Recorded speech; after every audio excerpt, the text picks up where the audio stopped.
عليكم السلام أحبتي، أهلا وسهلا بكم في برنامجكم خفايا التاريخ الدرامي.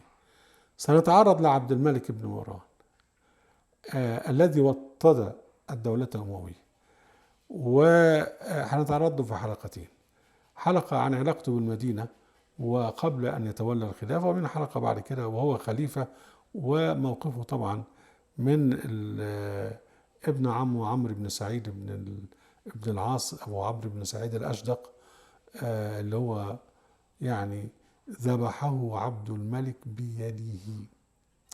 شوف يا سيدي،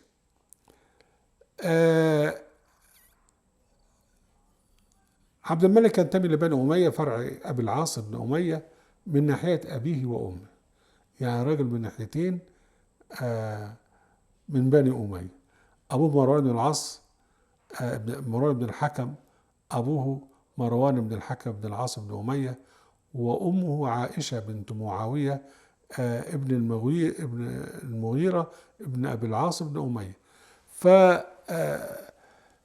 وبعدين هو عاش في المدينة، مولود فيها سنة 26 في خلافة عثمان بن عفان، وشهد سطوة أبيه مروان في خلافة معاوية، كما شهد نقمة أهل المدينة على أبيه وعلى الخليفة عثمان. يعني شهد سطوة أبيه مروان في خلافة عثمان، وشهد نقمة أهل المدينة على أبيه وعلى الخليفة عثمان، وشهد حصار الثواري لدار عثمان وابن 10 سنوات. وكان في كل ده بعيد عن السياسة ومتفرغا للعلم ومشهورا بالعلم، يعني العلم الشرعي، يعني حتى أصبح من أئمة العلم بالمدينة، هذا مع حقده على أهل المدينة، على أنه استغل أول فرصة وتته في الانتقام من أهل المدينة قبيل معركة الحرة أو الحرة. احنا كنا تعرضنا لهذا، فيعني أخرج أهل المدينة الأمويين منها، ومنهم طبعا مروان بن الحكم وعبد الملك ابنه، والوالي من قبل يزيد بن معاوية على المدينة، وكان اسمه عثمان بن محمد بن أبي سفيان. ونصح عبد الملك ابن مروان قائد الجيش اللي هو مسلم بن عقبة في كيفية الهجوم على المدينة ومواطن الضعف في دفاعاتها، وفعلا أخذ بنصيحته مسلم بن عقبة واقتحم المدينة وغلبها واستحلها اغتصابا وسلبا ونهبا وقتلا 3 أيام كما أتذكر. يعني كان عبد الملك مروان بقى ينتظر نتيجة المعركة في قصر أبيه في منطقة ذي خشب، وظل عبد الملك كما تقول الرواية وهو يخاف أن تكون الدولة أو يعني النصرة لأهل المدينة. فبينما عبد الملك جالس في قصر مروان بذي خشب يترقب، إذا رسوله جاء يلوح بثوبه، فقال عبد الملك: إن هذا لبشير. فأتاه رسوله الذي كان مش عارف إيه، وأخبره أن أهل المدينة قد قتلوا ودخلها أهل الشام اللي هم جيش المعاوية. فساد عبد الملك ودخل المدينة بعد أن برأ. وبعدين يعني عاش بقى في المدينة وهي تبعية تامة للأمويين. وبعدين لحق بأبيه في دمشق بعد أن تولى أبوه الخلافة. و يعني لم يسمع عنه مشاركات سياسية أو حربية مع أبيه، كان يبدو أنه كان ظل على حاله فقيها قارئا القرآن الكريم. فلما تولى الخلافة بقى انقطع عهده بالقرآن. تقول الرواية: لما سلم على عبد الملك بالخلافة كان في حجره مصحف فأطبقه وقال: هذا فراق بيني وبينك. يا حلاوة.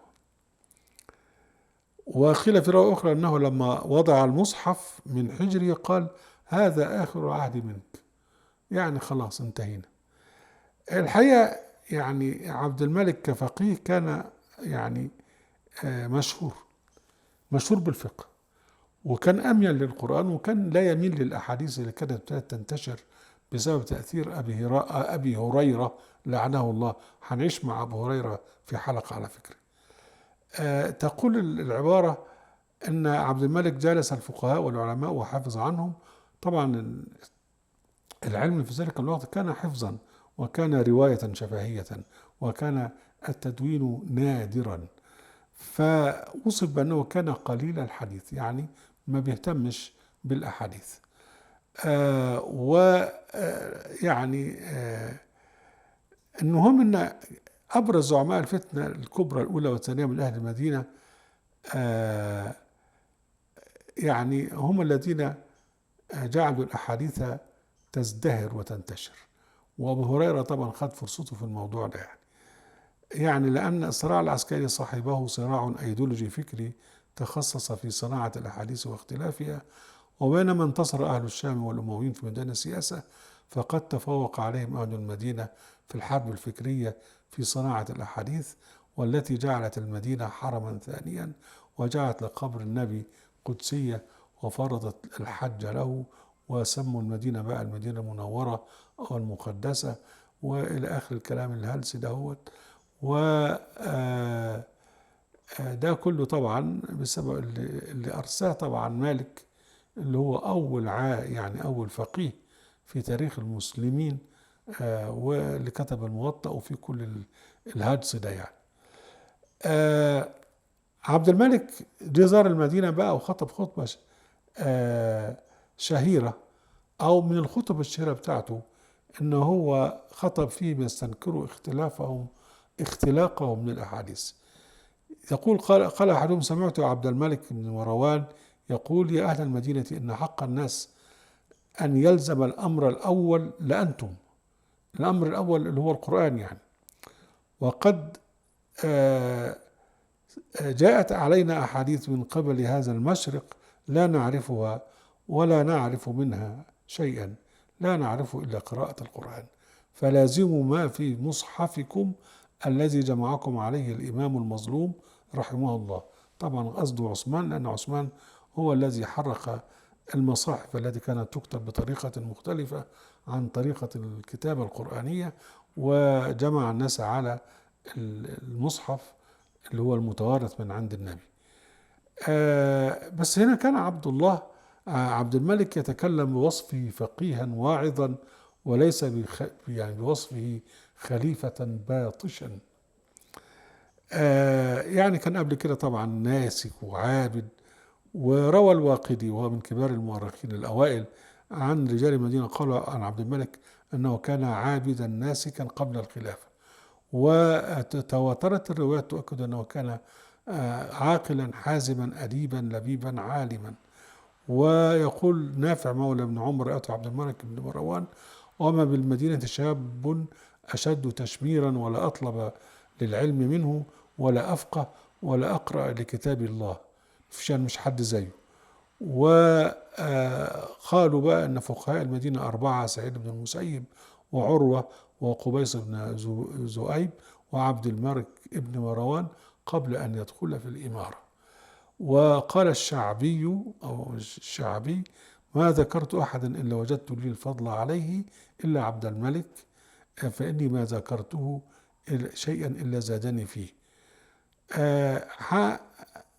بعد كده بقى لما الأستاذ عبد الملك تولى الخلافة بقى، فكان في نظر بتوع المدينة أنه هو لما تولى الخلافة هو رجل يعني تعلم في المدينة وكان من فقائها، فهيتب لهم يعني دلال عليه. لكن لا، هو جاء لهم بوجه آخر. يعني خيب ظنهم. ذهب إليه الصحابي جابر بن عبد الله فرحب به عبد الملك، فقال جابر: يا أمير المؤمنين، إن المدينة حيث ترى وأهلها محصورون، فإن رأى أمير المؤمنين أن يصل أرحامهم ويعرف حقهم فعل. فكره ذلك عبد الملك وأعرض عنه، وأخذ جابر يلح على عبد الملك دون جدوى. وكان جابر قد أصابه العمى ويقوده ابن قبيصة، فأخذ ابن قبيصة يغمز جابر ليسكت، وخرج. وقال قبيصة لجابر: يا أبا عبد الله، إن هؤلاء القوم صاروا ملوكا. بعد قتل ابن الزبير بعامين سنة 75، ابن الزبير قتل 73، بعدها بسنتين حج عبد الملك بن مروان ثم ذهب المدينة وخطب فيها خطبة شهيرة يتوعد فيها أهلها.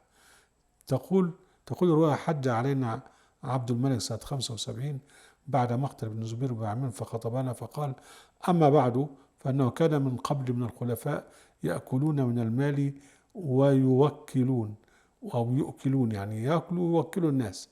إني والله لا أداوي أدواء هذه الأمة إلا بالسيف، يعني أنا مش عندي علاج إلا السيف. ولست بالخليفة المستضعف يعني عثمان، ولا الخليفة المداهن يعني معاوية، ولا الخليفة المأفون يعني يزيد.